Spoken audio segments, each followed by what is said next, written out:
here at 213 River Breeze. It is November 21st, approximately 50 degrees outside, about 2:05 p.m. in the afternoon. Here at Brittany's Roof, we're going to be doing a repair attempt here on the back-facing slope. We have identified a wind-damaged shingle right here.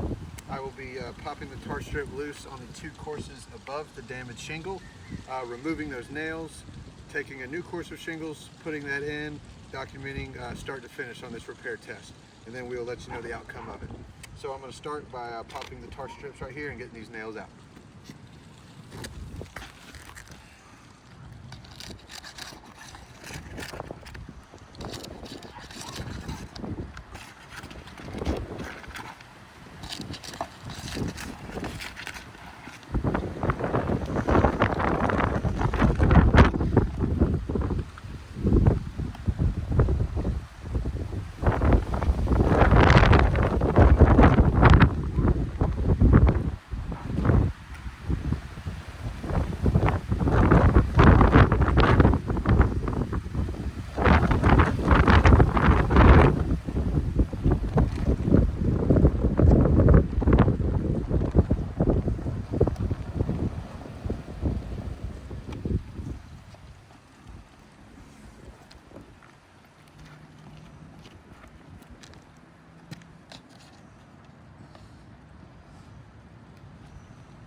All right, so this is about the halfway point here.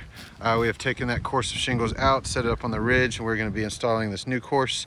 One thing I did want to mention, and the point of this repair test that worries me the most, is when we have to secure this new shingle down into the decking board and put these new nails back into the roof. So when we do that, we do have to lift the shingle. We have to lift it back as high as necessary to make sure that this nail goes flush into the decking board. It's not canted forward, back, left, or right.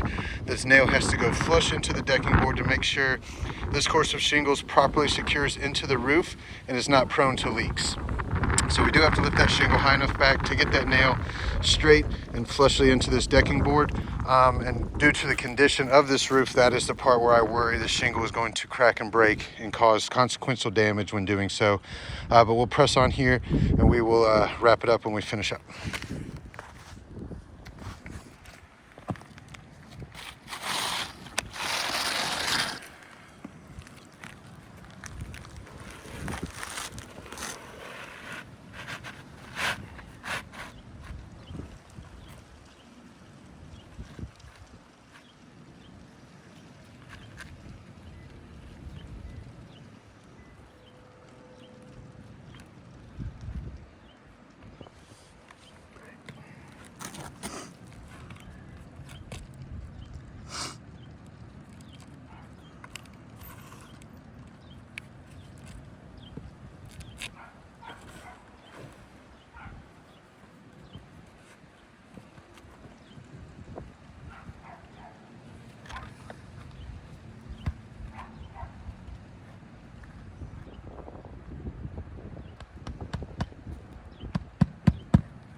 Okay, so I finished up the repair, and we can already see some signs of the shingle cracking, breaking, tearing, causing that crease line.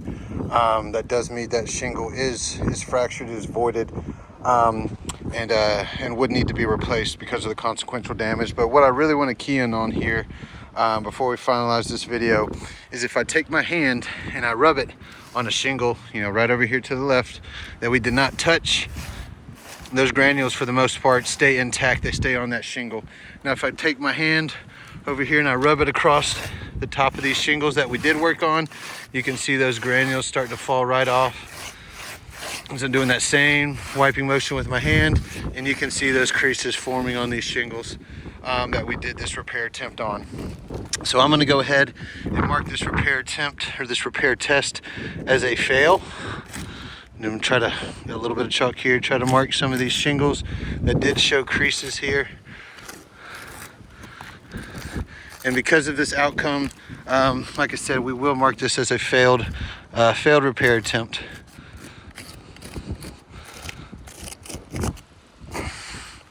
So we've got, you can see we've got some of these cracking, breaking, creasing on the shingle from that repair attempt.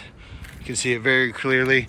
Because of this outcome, we do believe this roof needs to be approved for a full replacement. There was widespread wind damage going on to the front and the back facing slope of this roof. And because of the condition and the failed repair attempt causing consequential damage, we will be requesting a full roof replacement.